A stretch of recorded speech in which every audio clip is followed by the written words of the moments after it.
kindergarten and first graders. It's Mrs. Cavallari here with my daughter, Rose. We are here to talk today about news. Now, if mom or dad or somebody's watching the news, is their face usually like this or like this?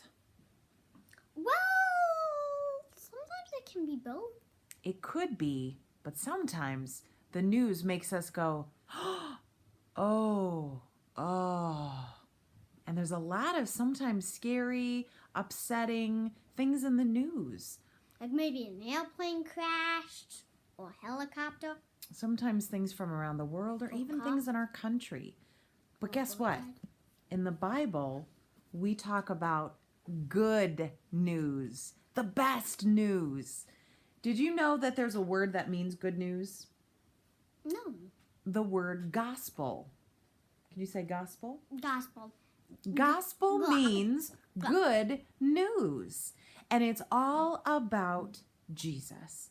Jesus is the good news. The fact that Jesus came, Jesus died for us, Jesus is waiting for us in heaven. That's the good news. Now, in our Bibles, look, we have one that has some cool tabs. There are 4 books in the Bible called the Gospels. Do you know one?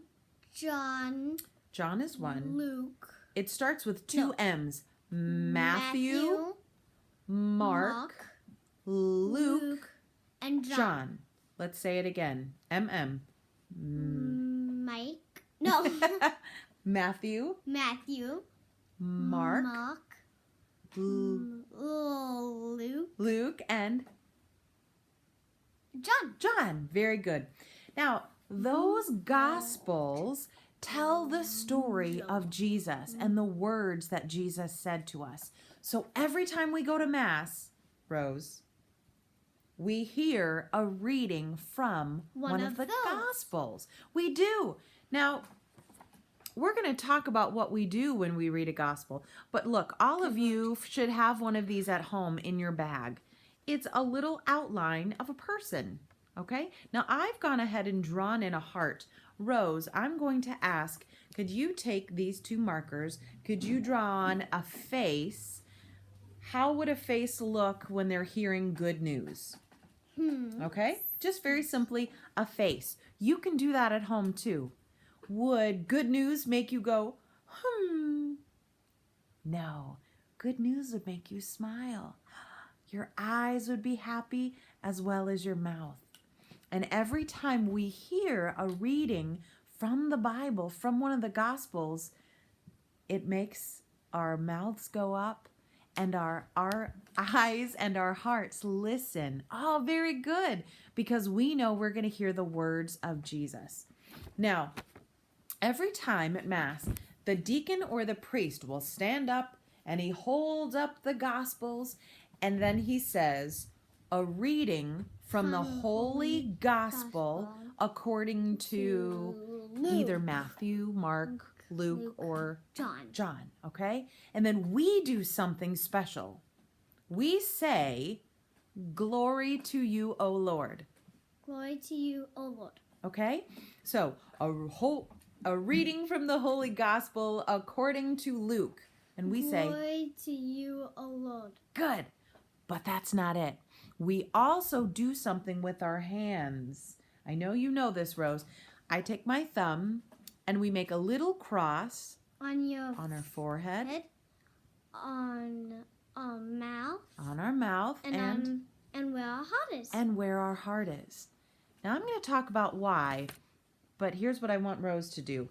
Take the marker and I want you to make a little cross on the forehead, a little cross on the mouth, and then a little cross on the heart, okay? Why do we make those little crosses?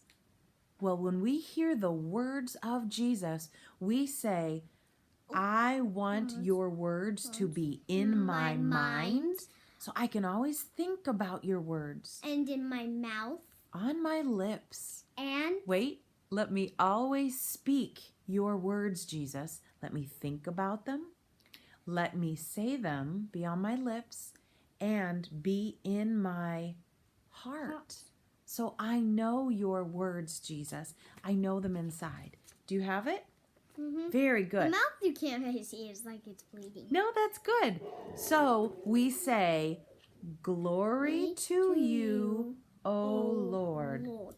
And as you say that, you make a little cross on your forehead, on your mouth, and on your heart. And this, if you do this at home, it can help you remember. That's what we want to do with the good news, the gospel of Jesus, is keep the words in our minds, speak the words from our mouths, and hold those words dear inside our hearts. Okay? All righty. Thanks, guys.